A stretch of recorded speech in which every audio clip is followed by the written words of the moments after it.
নমস্কার, টিউটোপিয়ার উদ্যোগে আমাদের এই আড্ডা, যার নাম শ্রীজাতর ক্লাসরুম, সেখানে আপনাদের স্বাগত। আজকে আমাদের সঙ্গে আছেন দুই তরুণ শিক্ষক। বয়সে তরুণ, কিন্তু অভিজ্ঞতায় তাদেরও কম দিন হলো না। আমার সঙ্গে আছেন ভাস্কর। নমস্কার। আছেন শুভরূপ। নমস্কার। আমি ভাস্কর বাবুকে আগে জিজ্ঞেস করি যে কতদিন হলো পড়াচ্ছেন আর কিভাবে ঠিক পড়ানোটা শুরু হলো? আমি পড়ানো শুরু করেছি 2009 সাল থেকে। আচ্ছা। প্রায় 14 বছর হয়ে গেল আমার পড়ানো। আর তারপর থেকে এখনো কন্টিনিউ করে যাচ্ছি। আশা করছি ভবিষ্যতেও এই পেশার মধ্যেই থাকবো। আপনার বিষয় হচ্ছে কম্পিউটার। কম্পিউটার। তো এই যখন 2009-এ শুরু করেন, আপনি কি তখন এইটা ভেবেই শুরু করেছিলেন যে এটাই আমার সারা সময়ের কাজ? না, সেইভাবে তো শুরু হয়নি। আমি তখন এমসিএ করছিলাম। আচ্ছা। সেই এমসিএ করতে করতে ভাবলাম যে পুরোনো জিনিসগুলো যদি কালচারের মধ্যে রাখতে পারি, সেই উদ্দেশ্যে একটা কম্পিউটার ইনস্টিটিউটে জয়েন করা। বেশ। তারপর থেকে কাজ করতে করতে পড়তে পড়া শেষ হয়ে গিয়ে কাজের সঙ্গে থেকে এটাকে ভালো লেগে যাওয়া এবং এর সঙ্গেই কন্টিনিউ এখনো করে যাচ্ছে। এখন এটাই পুরো সময়ের কাজ? এখন পুরোপুরি এটাতেই যুক্ত আছি। চমৎকার। শুভরূপ, আপনার কাছে আসি। আপনি মূলত অঙ্ক এবং ফিজিক্স পড়ান, সঙ্গে একটু কেমিস্ট্রিটাও মাঝে মধ্যে দেখিয়ে দেন। তো এটা কবে শুরু হলো এই পড়ানোটা? আমার পড়ানো মোটামুটি 2016 থেকে স্টার্ট করেছিলাম। আচ্ছা। তখন মানে কলেজ লাইফে ছিলাম আর কি, জাস্ট মানে একটা হাত খরচা চালানোর জন্য আর কি শুরু করা। কিন্তু মানে ধীরে ধীরে আস্তে আস্তে কলেজ কমপ্লিট হয়ে যাওয়ার পর মানে এটাই আস্তে আস্তে প্রফেশনের দিকে মানে আমি এগিয়ে যেতে থাকি এটা নিয়ে। এবং প্রথম দিকে আমি ম্যাথস ফিজিক্স হয়তো পড়াতাম না, একদম ছোট বাচ্চাদেরকে দিয়ে স্টার্ট করেছিলাম আর কি, অল সাবজেক্ট। কিন্তু মানে যখন আফটার মানে এক্সামিনেশন, আমার ফাইনাল এক্সামিনেশন হয়ে যাওয়ার পর ডিসাইড করি যে আস্তে আস্তে এই দিকটাকে এক্সপ্লোর করতে হবে, তখন মানে আমার যে অরিজিনাল যে সায়েন্সের সাবজেক্ট ছিল সেটাকে নিয়ে আর কি কন্টিনিউ করার কথা ভাবি। আচ্ছা। তো ম্যাথস ফিজিক্স এটা, আর কেমিস্ট্রিটা কেউ যদি বলে আর কি তার একটু অসুবিধা হচ্ছে তখন একটু দেখিয়ে দেওয়া। তো এটাই কি এখন আপনার পুরো সময়ের কাজ? হ্যাঁ। তো আপনার ইচ্ছে আছে ভবিষ্যতেও শিক্ষকতাকেই পেশা করে চলা? হ্যাঁ, অবশ্যই শিক্ষকতাকে পেশা করে চলা। এবং শুধু মানে আমার একটা ভবিষ্যতের ইচ্ছা হচ্ছে যে যারা মানে গভর্নমেন্ট জবের দিকে আর কি যেতে চাইছে তাদেরকেও যদি অঙ্ক বা ফিজিক্স দেখিয়ে দেওয়া যায়, মানে তাদের অঙ্ক বা ফিজিক্সটা অনেকটাই মানে ক্লাস 10 ওরিয়েন্টেড, কিন্তু সেটাও যদি তাদেরকে দেখিয়ে দেওয়া যায় তাহলে তাদের একটু সুবিধা হয়, সেটাই আর কি একটু চেষ্টা রয়েছে। ঠিক। ভাস্করবাবু, আপনার কাছে আসি। পড়ানো মানে তো শুধু পড়ানো নয়, ছাত্রছাত্রীদের সঙ্গে একটা সম্পর্ক তৈরি হয়, সবার ক্ষেত্রেই হয়, আপনার ক্ষেত্রেও হয়। এবং ছাত্রছাত্রীদের এক একজনের মধ্যে পড়াশোনার বাইরেও অন্যান্য জিনিসের প্রতি আগ্রহ, প্রতিভা থাকে। আপনার ক্ষেত্রে আপনার নিজের একটা দক্ষতা হচ্ছে যে সেই প্রতিভা কোথাও একটু জাগিয়ে দেওয়া বা সেই আগুনটা জ্বালিয়ে দেওয়া। সেটা কিভাবে হয়, সেটা কিরকম একটু যদি কিছু বলেন আমাদের। হ্যাঁ, এটা প্রত্যেকটা মানুষের মধ্যেই কিছু না কিছু একটা গুণ থাকে যেটা সুপ্ত অবস্থায় থাকে, সবসময় সেটা প্রকাশ পায় না, সুযোগের অভাবে কখনো বা কখনো সেভাবে নাড়া দেওয়া হয়নি বলে সেটা বেরিয়ে আসে না। তো এরকম একটা ঘটনা আমার শিক্ষকতা জীবনের প্রথম দিকে ঘটেছিল। আমি একটি স্কুলে তখন পার্ট টাইম করতাম, এই কম্পিউটার সাবজেক্টই পড়াতাম। স্কুলের একটা অনুষ্ঠানে বিভিন্ন রকম বিষয়ের উপরে প্রেজেন্টেশন বানাতে হচ্ছিল, মানে প্রত্যেক ডিপার্টমেন্ট থেকেই কিছু না কিছু প্রেজেন্ট করা হচ্ছিল, বাংলা, ইতিহাস, ভূগোল। সেরকম কম্পিউটারের আমার জন্যও কিছু বলা হয়েছিল, কিন্তু কম্পিউটার তো সবার সাবজেক্টটা থাকে না, খুব অল্প সংখ্যক থাকে। তো আমার স্টুডেন্টরা প্রথমেই বলে দিয়েছিল, স্যার আমরা পারবো না কিছু করতে, আমাদের মধ্যে কোনো প্রতিভা নেই, আমরা আবৃত্তি জানি না, গান গাইতে জানি না, নাচতে জানি না, কিছুই জানি না। তো সেটা বলে দেওয়ার পর থেকে আমি ভাবনা চিন্তা করতে শুরু করলাম যে কিন্তু ইনভলভ তো করতেই হবে, সেরকমই ইনস্ট্রাকশন আছে, তাহলে কি করা যেতে পারে।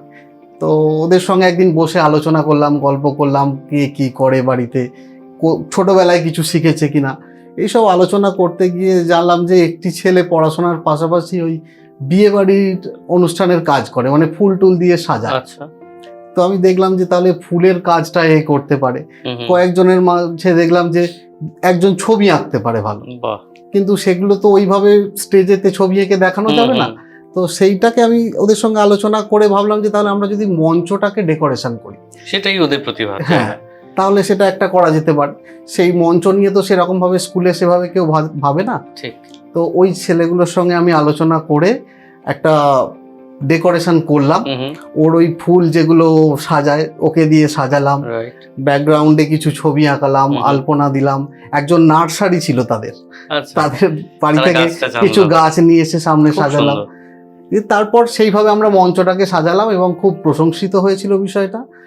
আর পরে যখন এটা নিয়ে আবার আলোচনা হয়েছিল, একজন ছাত্র সেখানে উঠে স্টেজে উঠে খুব প্রশংসা করেছিল আমার, যে স্যার যদি না থাকতো তাহলে এইভাবে হয়তো আমরা বিষয়টাকে তুলে ধরতে পারতাম না।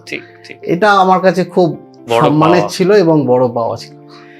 আমরা আছি শুভরূপ এবং ভাস্করের সঙ্গে, তাদের আরো নানান চিত্তাকর্ষক কাহিনী শুনবো। ফিরে আসছি পরের রাউন্ডে।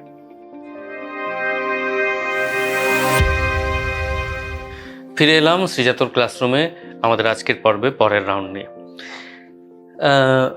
আমি আপনাকে জিজ্ঞেস করি যে ছাত্রছাত্রীদের সঙ্গে উনি যেমন বলছিলেন যে একটা অন্য সম্পর্ক না থাকলে সেই বন্ধনটা তৈরি হয় না। আপনি পড়াচ্ছেন অর্থের বিনিময়ে, তারাও পড়ে চলে যাচ্ছে, এটা একরকম। কিন্তু আপনাকে যদি তারা ভালো না বাসে, শ্রদ্ধা না করে, আপনিও যদি তাদের স্নেহ না দেন, সম্পর্কটা তো তৈরি হয় না। এবং আপনার ছাত্রছাত্রীদের সঙ্গে আপনার সম্পর্ক সেরকম। তো ছাত্রছাত্রীদের সঙ্গে ফুটবল খেলতে হয় আপনাকে, আপনি নিজে আপনার ফুটবলের প্রতি একটা ভালোবাসা রয়েছে। একদম, আমার ফুটবলের প্রতি ভালোবাসা মানে সেই স্কুল লাইফ থেকে আমার এখনো মনে আছে। মানে 2010-এর ওয়ার্ল্ড কাপ চলছে, ওই সময় থেকে আর কি ফুটবলের প্রতি মানে মেইনলি ভালোবাসাটা শুরু। কারণ মেসির ফুল টাইম মানে ওয়ার্ল্ড কাপ সেটা বলা যেতে পারে। আর আমার আর্জেন্টিনা হচ্ছে মানে নাম্বার 1 ফেভারিট। দেন স্পেন আসছে, স্পেনেরও দাভিদ ভিয়াকে তখন মানে ভীষণই ভালো লাগতো। এবং মানে সেই দেখে আর কি মানে খেলা শুরু। আর আমি পড়তামও হিন্দু স্কুলে, তো প্রেসিডেন্সির মাঠে গিয়ে খেলা বা হেয়ারের মাঠে গিয়ে খেলা, আমাদের নিজেদের স্কুলের ভেতরের গ্রাউন্ডেও খেলতাম। তো সেইটার সূত্রে আর কি খেলাধুলা শুরু। আপনি কোন পজিশনে খেলতেন? আমি অ্যাকচুয়ালি গোলকিপার, কিন্তু মাঝে সাঝে যদি বলতো যে একটু মানে নিচে নেমে খেলতে, তখনও খেলে দিতে পারতাম। তো সেই মানে এবার স্টুডেন্টদেরকে আমি আর কি কথা প্রসঙ্গে বলে ফেলেছি সেটা। এবং ওদের সঙ্গে মানে সেই গেলবারের ওয়ার্ল্ড কাপ থেকে মানে 2022 ওয়ার্ল্ড কাপ থেকে মানে তর্ক বিতর্ক চলেই আসছে। তো 22 ওয়ার্ল্ড কাপ তো মার্টিনেজের জন্যই প্রায় জেতা হলো, সেটাই। এবার ওদের সঙ্গে একটা তর্ক বিতর্ক চলছে যে রোনাল্ডো সেরা না মেসি সেরা। তো আমি তো একটা বায়াস রয়েছে আর্জেন্টিনা মেসি। তো শুরুটাও মানে মারাদোনা ওয়ার্ল্ড কাপ জিতিয়েছে 1986-এ, সেইটা জেনে জেনে তো আমরা কি দেখা হবে না সেই একটা আশায় ছিলাম। তো সেই আশাটা পূরণ হয়েছে। তো তার ফলে আর কি শুরু হয়েছে। তো ওরা তারপর থেকে ধরেছে সেই জানুয়ারি মাস থেকে খেলতে হবে। তো মাঝখানে মানে এবার টাইম হয় না, তো মানে জানুয়ারি মাসে ওদের সঙ্গে একটু খেলেছিলাম, কিন্তু ফুটবলটা আর কি খেলা হয়নি। তো কারণ আমরা গ্রাউন্ড পাইনি প্রপারলি, তো ক্রিকেটটা খেলেছিলাম বলাতে। তো কিন্তু ওরা অনেক দিন ধরে রেখেছিল, তাই মানে আর কি অগাস্ট মাসে একটা ফুটবল খেলা হলো। আমার মনে আছে এখনো, 19 অগাস্ট আমরা আয়োজন করলাম। তো মানে খুবই ভালো লাগলো, মানে স্টুডেন্টরাও মানে এতটা সবাই, এবং আমরা যখন খেলতে গেলাম মাঠে, এবং আরো আমি চিনি না এরকম স্কুল স্টুডেন্টসরাও এসে মানে আমাদের সঙ্গে আর কি যোগদান করলো। এবং মানে সবাই মিলে যে একটা খেলা হলো, মানে অনেক দিন পর, আমার খুব ভালো লাগলো আর কি, মানে নিজের ব্যস্ত সময়ের ফাঁকে। চমৎকার। আমরা ফুটবল থেকে ক্রিকেটে আসব। আপনার জীবনে ক্রিকেটের একটা বড় ভূমিকা আছে, সেটা কিভাবে? আমি খুব ছোটবেলা থেকে ক্রিকেট খেলছি। আচ্ছা, সচিন তেন্ডুলকার গুরুদেব। আচ্ছা, একজন মেসি, একজন সচিন তেন্ডুলকার, বেশ। ওনার খেলা দেখেই ছোট থেকে আমার বড় হওয়া। সেই জন্য ব্যাটিং এর প্রতি একটু ঝোঁকটা বেশি ছিল। আমি অলরাউন্ডার, বলও করতে পারি, কিন্তু ব্যাটিংটাই আমার মেন ছিল।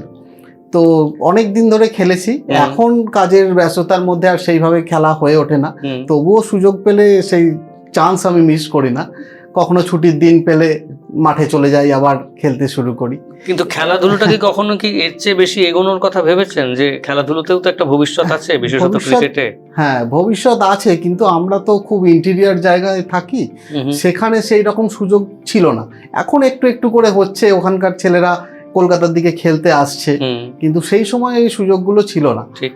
আর সেইভাবে আমরা প্রফেশনালি খেলবো বা দেশের হয়ে খেলবো, স্বপ্ন ওই মনেই থেকে গেছে। তো আপনার হাইয়েস্ট স্কোর কত একটা ইনিংয়ে যদি জিজ্ঞেস করি? এক্সাক্ট মনে নেই, তবে সেঞ্চুরি আছে। বাহ, চমৎকার, চমৎকার। তো একজন গোলকিপার এবং একজন ব্যাটসম্যান আমাদের এই আটকে আড্ডায় আছেন, যারা আসলে শিক্ষক, কিন্তু যারা তাদের প্যাশন যেটা, নেশা যেটা, সেটাকেও বজায় রেখেছেন। আমরা তাদের নিয়েই ফিরছি পরের রাউন্ডে। ফিরে এলাম পরের রাউন্ডে শুভরূপ এবং ভাস্করের সঙ্গে। আচ্ছা, ছাত্রছাত্রীদের নিয়ে ঠাকুর দেখতে যাওয়ারও ঘটনা আছে, হ্যাঁ তো সেটা সাধারণত বন্ধু বান্ধবদের নিয়ে বেরোনোর চল, তা ছাত্রছাত্রীদের নিয়ে বেরোনোটা কিরকম ছিল? অ্যাকচুয়ালি মানে বন্ধু বান্ধবদের সঙ্গে প্ল্যান থাকেই, কিন্তু ছাত্রছাত্রীরা মানে মেইনলি গতবার থেকেই আর কি মানে ওরা ধরেছে যে ঠাকুর দেখতে নিয়ে যেতে হবে। তো এবার অন্য দিনগুলো এতই ব্যস্ত হয়ে গেছে যে দশমীর দিন সকালবেলা হলেও অন্তত নিয়ে যেতে হবে, মানে এটা ওদের ছিল প্ল্যান। আর যেহেতু বিজয়া পড়েই যাচ্ছে, তো বিজয়ার মানে আর কি একটু প্রণাম হয়ে যাবে, তার সঙ্গে একটু ভুরি ভোজ যাতে হয়ে যায়। তো সব মিলিয়ে আমাদেরও একটা আনন্দের একটা ব্যাপার থাকে।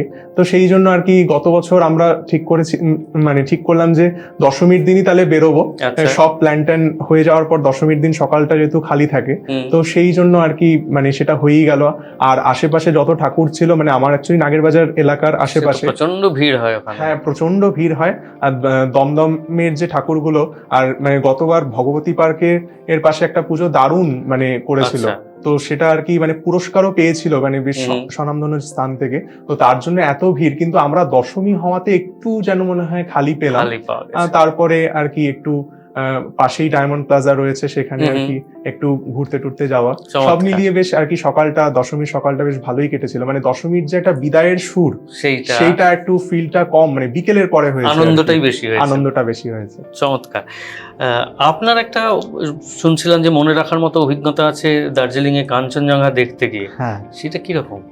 দার্জিলিং আমি গেছি 5-6 বার। আচ্ছা। প্রথম 7-8-এ পড়তে তখন বাবার সঙ্গে যাওয়া, সেই সময় যে পাহাড়ের রূপ সেটা দেখে তো মুগ্ধ হয়েইছিলাম, কিন্তু কাঞ্চনজঙ্ঘা দেখার সৌভাগ্য হয়নি।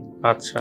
এবার পরে অনেকবার ওই কাঞ্চনজঙ্ঘা দেখার লোভে অনেকবার যাওয়া, 4-5 বার গেলাম, কিন্তু কোনো বাড়ি আর সেই কাঞ্চনজঙ্ঘা আর আমার দেখা হচ্ছে না। আমি অনেক জায়গায় যাচ্ছি, পেলিং পর্যন্ত গেছি কাঞ্চনজঙ্ঘা দেখার জন্য, কিন্তু পাচ্ছি না, কোনো জায়গা থেকেই দেখা পাচ্ছি না। ফাইনালি একবার গত বছর আমরা পেলিং থেকে ফেরার সময়, খুব ওয়েদার খারাপ, ওখানে ধস নামছে, যেতে পারলাম না, ওই জন্য কি করব, চলে এলাম দার্জিলিং। তো দার্জিলিং এসে একদিন স্টে করলাম, একটা দিন আমাদের ওখানে নষ্ট হয়ে যাচ্ছিল, বেশি রয়ে যাচ্ছিল, দেখে আবার বাড়ি ফিরবো। যেদিন সকালে ফিরবো সেদিন সকালে হঠাৎ দেখি একদম হোটেলের সামনে ঝকঝক করছে কাঞ্চনজঙ্ঘা। মানে আমি কল্পনাই করতে পারিনি যে দার্জিলিং থেকে এত সুন্দর কাঞ্চনজঙ্ঘা দেখা যেতে পারে।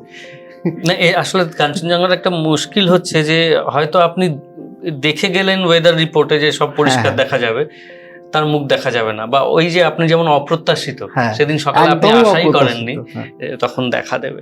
আমরা আছি দুজন তরুণ শিক্ষকের সঙ্গে, মজার মজার সমস্ত গল্প হচ্ছে। আমরা একেবারে শেষ রাউন্ডে ফিরে আসছি। ফিরে এলাম আমাদের শেষ পর্ব নিয়ে। আচ্ছা শুভরূপ, পদার্থবিদ্যা, রসায়নবিদ্যা, গণিত, তিনটেই জুজু অনেক ছাত্রছাত্রীর কাছে। একদম। কোনটা বেশি কঠিন পড়ানোর জন্য এবং পড়ার জন্য? পড়ানোর জন্য আমার কাছে পড়ানোর জন্য কঠিন এগুলো নয়, কিন্তু যদি আমি স্টুডেন্টদের অ্যাসপেক্টের দিকে দেখি, তাদের বোঝার পক্ষে, তাহলে ম্যাথটা মানে ওরা একটু ভয় পায়, আমি দেখেছি। কারণ ম্যাথের ক্ষেত্রে একটা জিনিস কি, বাকি ফিজিক্স বা কেমিস্ট্রির ক্ষেত্রে কোনো মতে থিওরি দিয়ে একটা চালিয়ে দেওয়ার প্রবণতা রয়েছে, বাট যখন ম্যাথসে আসে, মানে যদি পুরোটা করে না আসতে পারে, স্টেপ মার্কিং পাবো কি পাবো না, মানে টিচারের মুড কিরকম থাকবে, সেটার উপর নির্ভর করে ওরা আর কি একটু ভয় পায়। তো ওদেরকে আমি একটাই কথা বলি যে মানে যতটাই আর কি ভালো প্র্যাকটিস হবে, কারণ আমি যখন পুরোটা দেখিয়েছি, আমার একটা মানে নিয়ম হচ্ছে কি, একটা চ্যাপ্টারে যতগুলো অঙ্ক রয়েছে তার 50% আমি মোটামুটি ক্লাসে বসিয়ে করাই, আর বাকি 50% আমি বাড়িতে হোমওয়ার্ক দিই। সেগুলো আবার নেক্সট ডে ওরা আবার না পারলে আমাকে দেখায়। তো সেইগুলো মানে তখন আর কি ওরা এতে প্র্যাকটিসটা হয়ে যায়। এবং ওদেরকে আমি বলি যে যতটা সম্ভব হাত চলবে, তত আর কি পরীক্ষা হলেও স্মুথ ব্যাপারটা থাকবে, এটা আর কি ওরা মেনটেন করে চলে। তো কঠিন আশা করি থাকে না। একটা সময় তো মানে এই কমপ্লিমেন্টটাও পেয়েছি যে তুমি বুঝিয়ে দিলে সোজা, তো এটা ভাল লাগে আর কি শুনতে। এই বিষয়ে আমি একটা কথা বলবো, স্টুডেন্টদের একটা অভিযোগ থাকে যে সহজ অঙ্কগুলো শেয়ার করে দেন আর আমাদেরকে শক্তগুলো করতে দেন হোমওয়ার্ক। না, সেইটাকে কাউন্টার করার জন্য একটা সিস্টেম আছে। মানে আমি ওদেরকে মাঝে সাঝে বলি যে তোরা দাগিয়ে নে, কি যে করবে? মানে কোনটা দাগাবি, কোন মানে 50% অঙ্ক এখানে করবি আর কোনটা বাড়িতে করবি, তোরা দাগিয়ে নে, কঠিনগুলো দাগা, সোজাগুলো বাড়ির জন্য রেখে দে। আমার ক্ষেত্রে এরকম আসে প্রশ্ন যে আপনি স্যার সহজটা করে দিচ্ছেন, আপনার শক্তগুলো করতে দিচ্ছেন। এটাই হয়। আমি আপনাকে একটা ছোট্ট প্রশ্ন করি, তারপরে শেষ করব আজকের অনুষ্ঠান। সেটা হচ্ছে, কম্পিউটার যেমন প্রযুক্তির একটা আশীর্বাদ, তেমনি আবার কম্পিউটার আসায় অনেক মানুষের কাজের ক্ষেত্রটা, পরিসরটা ছোট হয়ে গেছে। কম্পিউটার অনেক কিছু নিয়েও নিয়েছে আমাদের থেকে, সে একাই এতজনের কাজ করে দেয় যে অনেকগুলো ক্ষেত্রে কাজের আর দরকার হচ্ছে না। তো এখন যেমন আর্টিফিশিয়াল ইন্টেলিজেন্স আসছে, আমাদের মতো মানুষদের মধ্যে একটা হাহারব পড়েছে যে এরপর তো তারাই গান লিখবে, তারাই ছবি আঁকবে, তারাই গান গাইবে। আপনি কম্পিউটারের একজন শিক্ষিত মানুষ, আপনার কি মনে হয় যে মানুষের মেধা বা প্রতিভার জায়গা আর্টিফিশিয়াল ইন্টেলিজেন্স নিতে পারবে? না, কোনোদিনই নিতে পারবে না। ওই আর্টিফিশিয়াল ইন্টেলিজেন্স যতই নিজে নিজে করুক, তাকে অপারেট করতে একজনকে লাগবে, ওকে বুদ্ধিমত্তাটা যোগান দিতে লাগবে কাউকে। সেটা মানুষ ছাড়া কখনোই সম্ভব না। ঠিক। আর সব থেকে বড় কথা, কিছু কিছু ড্রব্যাক আছে, ইমোশনের দিক থেকে অনেক পিছিয়ে রয়েছে। কবিতা একটা লিখবে, 4-5টা ওর কাছে ডেটা আছে, সেখান থেকে কালেক্ট করে করে একটা কবিতা লিখবে, ও নিজে থেকে কিছু ভাবনা বার করতে পারবে না। গানের ক্ষেত্রেও তাই, আঁকার ক্ষেত্রেও তাই। ওর কাছে যে সমস্ত তথ্য রয়েছে সেখান থেকে কালেক্ট করে করে ও একটা উপস্থাপন করবে, কিন্তু তার বাইরে করতে পারবে না। ওকে যেরকম ডেটা সাপ্লাই দেওয়া হয় সেখান থেকেই তৈরি করবে, নতুন করে কিছু করার ওর ক্ষমতা থাকবে না। কখনোই আমার মনে হয় না যে মানুষকে ছাপিয়ে যেতে পারবে। বেশ বেশ। এই প্রসঙ্গে আমার একটা অ্যাডিশন আছে। আমি আমার স্টুডেন্টদের ক্ষেত্রে দেখি, বাংলা বা ইংলিশের লেখা মানুষের দেখায় রচনা, সেগুলো ওরা মানে এই চ্যাট জিপিটি থেকে বার করে নেয়, কিন্তু আমার মনে হয় না যে একটা মানে স্বতন্ত্র লেখা যেরকম হয় সেটার থেকে কিন্তু অনেকটাই আর্টিফিশিয়াল। আর সবাই যদি এক লেখে, মার্কস তো সবাইকে এক দেবে না। এবার আমি বলি, এটা উত্তরটা আপনি বলবেন বা দেখবেন। চ্যাট জিপিটি কি করে, ওর কাছে ডেটাবেস আছে। আপনি বাংলায় যদি কোনো কেউ রচনা লেখে, আমি এখান থেকে পশ্চিমবাংলা থেকে বাংলায় কিছু আপলোড করছি, সেই তথ্য ধরে রাখছে, ত্রিপুরা থেকে ধরে রাখছে, আসাম থেকে ধরে রাখছে, বাংলাদেশ থেকে ধরে রাখছে, ওই সব কিছু মিশিয়েও একটা কম্প্যাক্ট তৈরি করছে। ওই জন্য আপনি যেটা চাইছেন সেরকম ভাবে পুরোপুরি বাংলা পাবেন না। সেটাই। ঠিক ঠিক। আপনাদের দুজনকে ধন্যবাদ আমাদের আড্ডায় আসার জন্য। একটা সামান্য উপহার, সেটা আপনাদের হাতে তুলে দিয়ে আজকের অনুষ্ঠান শেষ করব।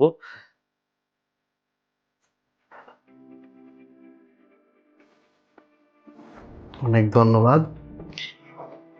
ভালো থাকবেন দুজনেই, আর ভালো থাকবেন আপনারাও যারা নিয়মিত শ্রীজাতর ক্লাসরুম দেখছেন, আমাদের জানাচ্ছেন যে আপনাদের এই অনুষ্ঠান ভালো লাগছে। আপনাদের জন্য আবার পরের পর্ব নিয়ে শিগগির ফিরছি।